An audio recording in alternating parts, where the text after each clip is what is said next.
Ya, halo pemirsa, apa kabar Anda hari ini? Kembali berjumpa dalam program Market Review akan mengupas isu-isu penggerak ekonomi Indonesia bersama saya, Prasetyo Wibowo. Dan kali ini kita akan membahas terkait dengan penyaluran kredit perbankan yang mengalami kenaikan, terutama pada saat momen-momen libur panjang seperti Ramadan dan Lebaran tahun ini. Langsung saja kita mulai Market Review selengkapnya.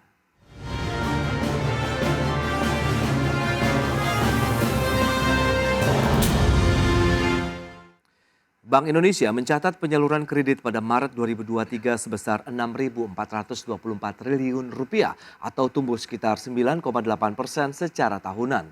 Adapun berdasarkan jenis penggunaan, perkembangan penyaluran kredit pada Maret 2023 disebabkan oleh perkembangan kredit modal, kerja, kemudian investasi maupun konsumsi.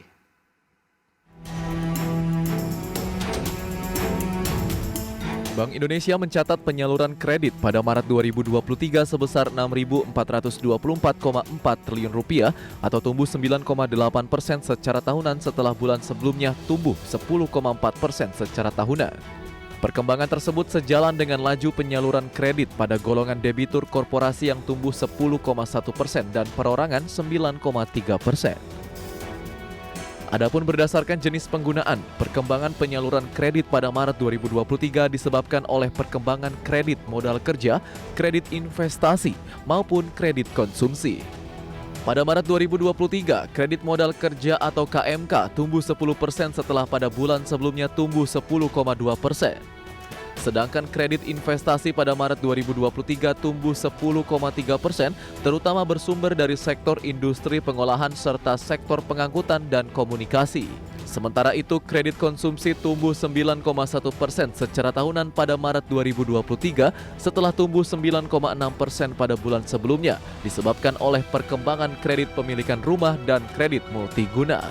Jakarta, Tim Liputan IDX Channel. Ya, pemirsa, untuk membahas tema kita hari ini, penyaluran kredit perbankan capai Rp6.424 triliun, sudah tersambung melalui Zoom bersama dengan Bapak David Sumual. Beliau adalah Chief Economist dari PT Bank Sentral Asia TBK. Selamat pagi, Pak David. Selamat pagi, Mas Pras. Ya, salam sehat, Pak. Salam sehat. Baik, dan ini apakah juga sesehat perbankan Indonesia, terutama memanfaatkan momentum Ramadan dan Lebaran tahun ini? Bagaimana kondisinya, Pak David? Ya, memang datanya seperti disampaikan tadi oleh pembawa berita memang agak lagging ya. Datanya baru sampai Maret dan ini data Aprilnya belum keluar ya. Jadi data dampak dari masa puasa dan Lebaran ini belum kita bisa lihat. Tapi terakhir kalau kita lihat dari leading indicator maupun big data itu memang cukup stabil ya, terlihat dari big data.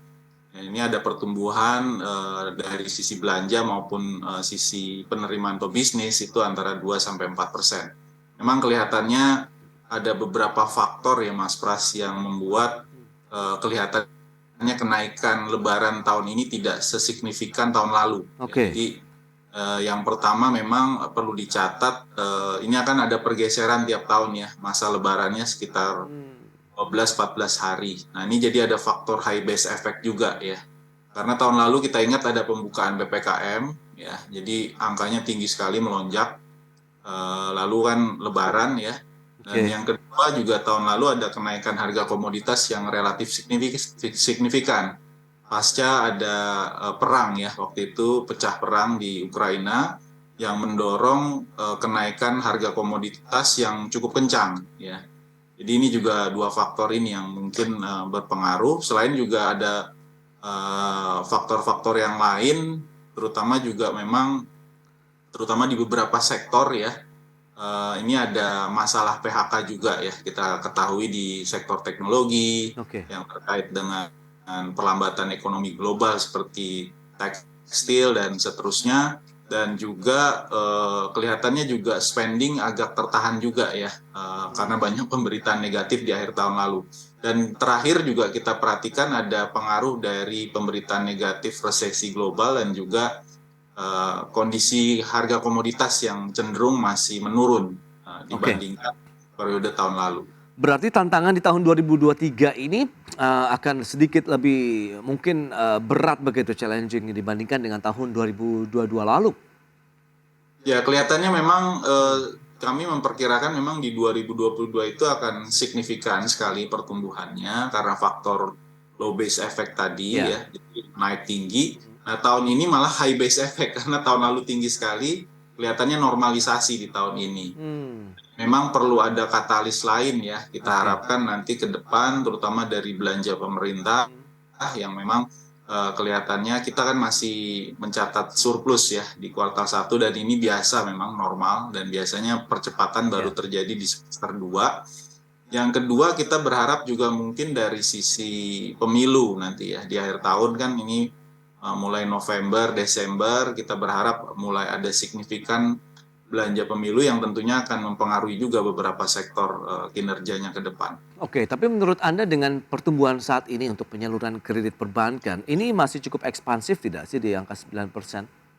Ya ini cukup baik ya. Kalau menurut saya di tengah tadi ya angka ekspor yang cenderung menurun Iya. sejak kuartal 3 tahun lalu dan ini mulai terlihat juga di current account kita masih bisa berharap dari faktor domestik. Jadi sektor domestik kita ini bergerak cukup baik.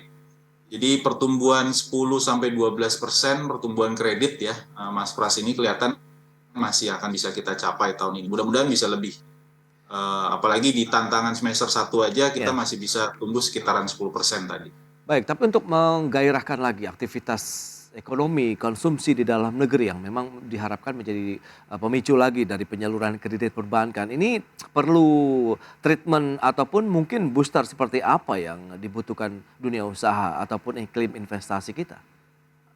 Ya beberapa katalis sebenarnya sudah sangat baik ya, sudah disetujui misalnya kaitan dengan Undang-Undang Cipta Kerja ya, ini sudah Oke. di-endorse oleh DPR Hmm, dan ini sebenarnya jadi modal juga ya untuk meningkatkan investasi ke depan. Kita lihat juga aparat pemerintah juga kan cukup agresif untuk melakukan promosi juga ya kaitan dengan Undang-Undang Ciptaker ini hmm. dan proyek-proyek yang ditawarkan juga sangat menarik ke depan ya. Dan kita lihat juga beberapa juga sudah mulai masuk di beberapa sektor Oke. terkait downstreaming beberapa mineral juga ini juga sangat diminati investor. Baik, jenis untuk penyaluran kredit perbankan yang saat ini menopang dari sisi penyalurannya per Maret 2023 itu lebih banyak didominasi sektor apa? Apakah memang manufaktur kah? Ataupun mungkin yang kaitannya dengan tenaga kerja begitu? Ataupun padat Ya, saya karya? lihat seiring dengan pemulihan kinerja food and beverage cukup baik ya, apalagi di momen Lebaran dan puasa ini pastinya secara musiman itu akan relatif baik dan seperti saya katakan tadi juga yang kaitan dengan media mungkin juga nanti menjelang akhir tahun juga akan kecenderungan membaik ya dan malah akan meningkat signifikan kemungkinannya didorong karena tadi ya kampanye pemilu ya. Lalu Oke. beberapa sektor yang sebelumnya juga belum optimal ya seperti pariwisata kan di masa pandemi itu kan rendah sekali pertumbuhannya Ya. bahkan negatif. Nah ini mulai rebound, ada faktor low base effect juga. Jadi pariwisata, perhotelan, retail, kita lihat semasa liburan Lebaran ini kan yang cukup extended nih karena ada berikutnya kan orang ada libur minggu depan nih kan Senin libur juga ya. Jadi Betul. mereka extend ini. Jadi kebanyakan juga ini mempengaruhi sektor pariwisata ya dan perhotelan, food and beverage, logistik juga kita lihat Ya, ya. pengamatan kami ini pertumbuhannya cukup solid ya karena juga ada shifting dari spending culture juga ya dari masyarakat pasca Oke. pandemi nggak sepenuhnya balik juga ke offline ya jadi Hmm, sebagian juga masih dinikmati oleh untuk yang online. Lalu oke. sektor komoditas tadi ya, jadi PDB China nya juga catatan terakhirnya cukup solid. Kita harap pemulihan ekonomi yang terjadi setelah mereka lakukan relaksasi ini juga bisa mendorong pertumbuhan di sana dan biasanya korelasinya positif Mas Pras dengan Oke. pertumbuhan kita ya. Lalu juga Iya, ada iya. sentimen Fed juga kan ya. Baik, dari beberapa sektor yang sudah Anda sampaikan ini juga akan terdongkrak. Nah, lantas bagaimana dengan momen Ramadan dan Lebaran tahun ini? Dan Anda katakan tadi food and beverage juga. Apakah memang dari sektor-sektor seperti itu saja yang memang cyclical memanfaatkan peluang momentum seperti libur panjang ini yang mengajukan banyak pinjaman dari perbankan? Ya biasanya sih sebelum masa puasa itu memang ada peningkatan inventory ya. Oke, Misalnya untuk kebutuhan Lebaran tuh biasanya kaitan dengan fashion ya. Itu biasanya memang ada peningkatan yang cukup skalanya musiman. baik. Bahkan ada yang peningkatannya itu justru malah setahun sekali aja gitu ya. Di beberapa subsektor yang kaitan dengan fashion itu mereka tumbuhnya cukup signifikan, permintaan kreditnya juga termasuk ya. Jadi mereka coba meningkatkan inventorinya. Dan saya lihat juga momen tahun ini ya udah sebenarnya fully normal ya pasca Oke. pandemi, dan kita lihat juga eh, menurut catatan sementara ya dari retail, big data dan lain-lain ini juga peningkatannya relatif tinggi. Walaupun tadi yang seperti saya katakan ada faktor high base effect dari tahun lalu juga, sehingga tidak signifikan seperti tahun lalu kan double digit ya. Tahun ini mungkin lebih ke single digit ya. Mungkin Oke. beberapa subsektor bisa mengarah ke double digit, tapi sebagian besar masih single. Baik, dan biasanya sektor properti ini menjadi salah satu penopang ya penyaluran kredit perbankan begitu. Apakah tahun ini juga masih akan menjadi salah satu ya pioneer begitu atau tidak, kita akan bahas nanti di segmen berikutnya Pak David. Kita akan jeda dulu sebentar. Dan pemirsa, kami masih akan segera kembali usai pariwara berikut ini.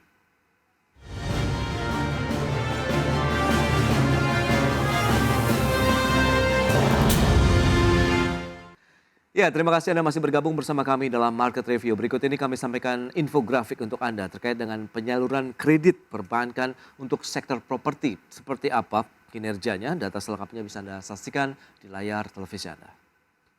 Ya, kita lihat untuk kredit konstruksi pemirsa, ada pertumbuhan sekitar 7,4% secara tahunan, data per Maret 2023. Sementara untuk real estate juga tumbuh 15,9% secara tahunan dan kredit KPR juga mengalami pertumbuhan 7,3% secara tahunan. Berarti sektor properti bisa dikatakan rata-rata mengalami pertumbuhan untuk subsektor lainnya, konstruksi, real estate dan juga KPR atau KPA.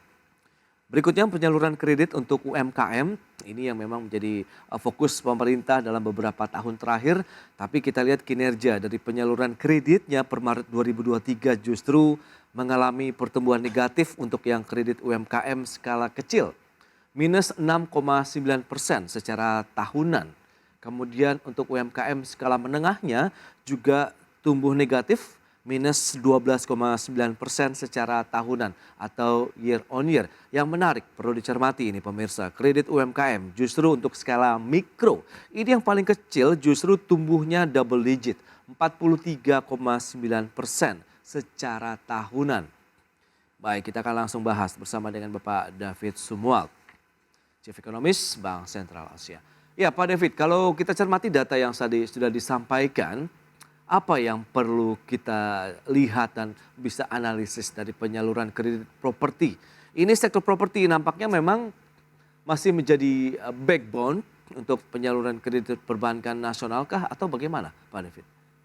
Ya, pertumbuhan kredit properti pulih ya. Kita lihat sejak 2022, 23 ini juga berlanjut, Oke. tumbuh tadi di atas hampir 9% ya.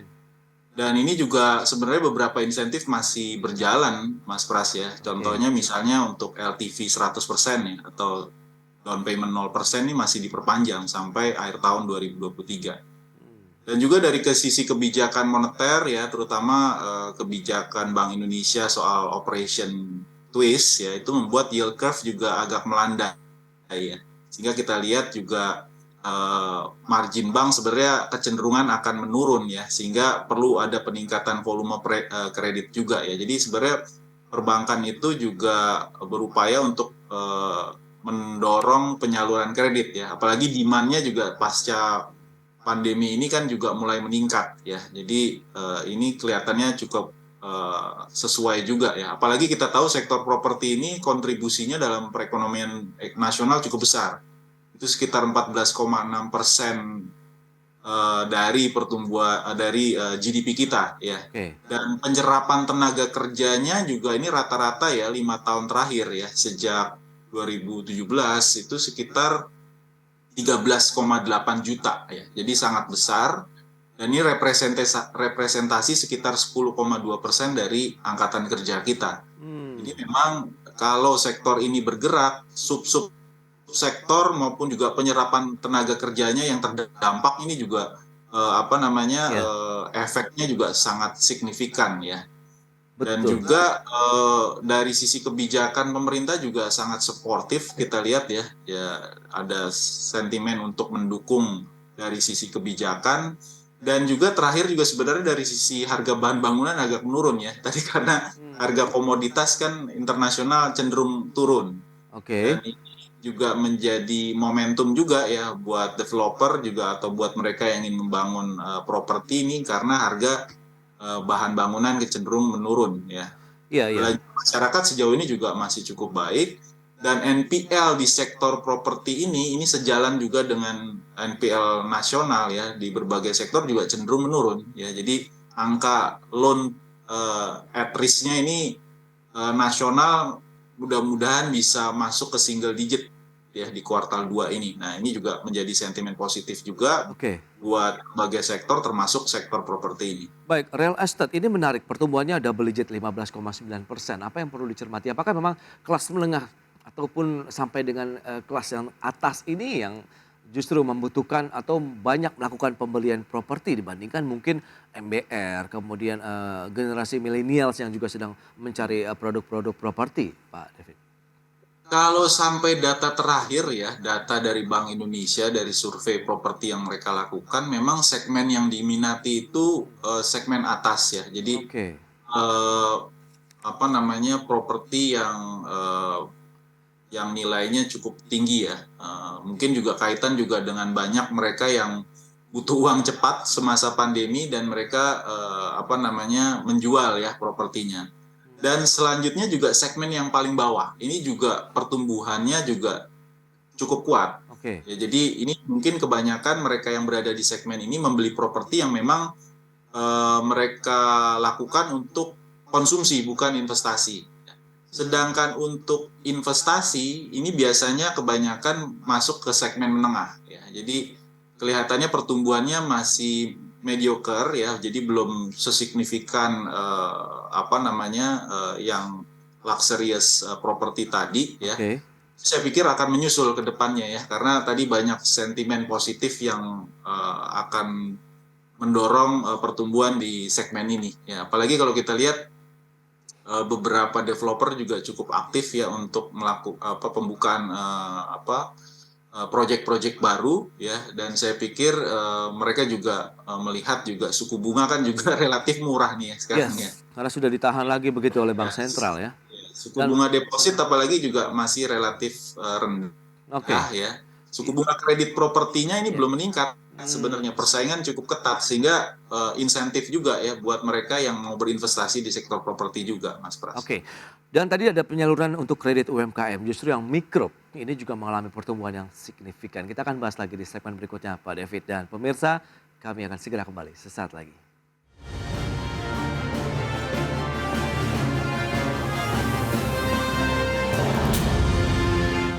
Baik pemirsa, kita lanjutkan kembali perbincangan bersama dengan Bapak David Sumal, Chief Economist dari PT Bank Sentral Asia TBK. Baik Pak David, kita akan lanjutkan kembali. Kalau memang penyaluran kredit properti ini juga pertumbuhannya positif rata-rata begitu, baik konstruksi, kemudian real estate yang double digit, demikian juga untuk KPR, KPA. Bagaimana dengan UMKM? Tadi untuk yang kelas menengah, kemudian juga UMKM yang justru untuk skala kecilnya juga tumbuh negatif. Hanya mikro saja juga yang tumbuhnya double digit ini Pak David. Ya, kalau untuk UMKM memang pertumbuhan kreditnya kita harapkan tetap konsisten meningkat ya, karena selain potensinya sendiri juga cukup besar, daya beli masyarakat pulih, Oke. cukup solid ya. Lalu penerimaan pelaku usaha kecil menengah ini juga kan membaik ya seiring dengan pembukaan kembali setelah masa pandemi dan apa namanya kebanyakan UMKM ini juga fokusnya kan ke pasar domestik ya Baik. dan bukan ke ekspor sehingga mereka tidak terpengaruh pelemahan permintaan global ya. Dan dari regulator sendiri sebenarnya mereka ada aturan RPIM sekarang ya yang mewajibkan perbankan itu untuk ada threshold ya untuk kredit UMKM yang harus disalurkan. Jadi untuk tahun 2022 ini 20% dari total kredit disalurkan ke UMKM. Nah, di 2023 naik ke 25%. Oke. Kebanyakan bank ini belum, hanya mungkin 1-2 bank yang sudah mencapai ya, karena Oh, memang dia baik. fokusnya di UMKM. Tapi kebanyakan masih di bawah 25% nih. Jadi masih Oke. harus ada ruang peningkatan di UMKM sampai 25%, nanti di 2024 naik lagi sampai ke 30%. Baik. Jadi ini jadi PR perbankan tentunya. Oke, itu dia untuk penyaluran kredit dari properti, UMKM, dan korporasi sendiri bagaimana? Kalau mengingat Anda katakan Iya, aktivitas sudah mulai menggeliat, berarti kan banyak perusahaan-perusahaan jadi juga sudah ekspansi lagi. seperti disampaikan juga oleh IDX Channel tadi dari data, memang pertumbuhan kredit korporasi itu sampai Maret memang memicu ya, mendorong pertumbuhan kredit nasional. Jadi yang tumbuh relatif tinggi itu pertumbuhan di kredit korporasinya. Oke, Di beberapa grup besar ya, itu mereka memang menambah capex relatif signifikan di awal tahun. oke, Walaupun sebelumnya di akhir tahun lalu ini banyak perdebatan dan juga kekhawatiran ya akibat dampak dari perlambatan ekonomi global. Tapi ya kami juga coba ya bertemu dengan banyak korporasi-korporasi besar, ya. menjelaskan apa yang terjadi dan bahwa ini yang terjadi ini perlambatan bukan di domestik tapi di global ya. Jadi mereka kelihatan cukup convince dan mulai menambah ya capex-nya. Kita lihat grup-grup besar baik dari sisi BUMN maupun swasta ini cukup agresif meningkatkan capex-nya mulai dari kuartal 1 ini, Mas Pras. Baik, kemudahan bagi masyarakat sendiri sebenarnya Anda melihat bagaimana kebijakan yang sudah digelontorkan pemerintah, perbankan sendiri sehingga akan lebih banyak lagi masyarakat yang bisa mendapatkan ataupun aksesnya terhadap pinjaman bank sendiri ini. Ya, dari sisi pemerintah sendiri kan banyak kebijakan-kebijakan ya.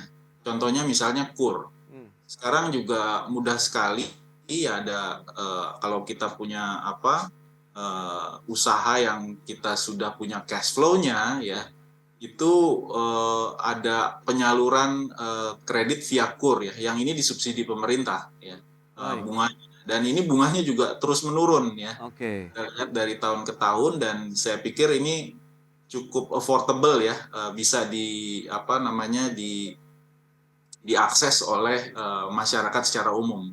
Lalu Oke. secara keseluruhan sebenarnya tingkat suku bunga itu belum banyak bergerak gitu ya. Iya, Bahkan di beberapa subsektor tadi contohnya properti misalnya ya. Ini persaingannya sangat ketat ya antar bank sehingga kebanyakan malah memberikan diskon suku bunga ini. oh baik, iya Ya, iya iya. jadi kalau kita lihat mungkin nanti kita lihat di angkanya di kuartal kedua itu Mhm, mungkin akan ada pengaruhnya.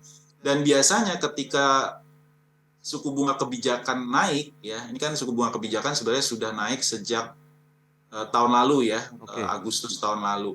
Itu biasanya pertumbuhan kreditnya belum turun Mas Pras. Jadi Mmm, masih kecenderungan naik ya. oke, Jadi berarti ya potensinya paling tidak untuk penyaluran kredit perbankan ini masih ada peluang untuk tumbuh lagi begitu ya. Paling betul. tidak ya semester 1 lah kita akan lihat dengan beragam, kondisi tadi banyak-banyak faktor yang mendukung bahwa laju ekonomi, pertumbuhan, ekonomi, kemudian sektor-sektor dan pelaku usaha juga masih dalam tren yang positif. Jadi double digit ini sebenarnya tinggal menunggu waktu saja untuk pertumbuhan dari kredit perbankan. Baik Pak David, terima kasih banyak atas waktu dan sharing yang Anda berikan kepada pemirsa pada hari ini dan sampai berjumpa kembali Pak David. Terima kasih Mas Pras, sampai jumpa kembali.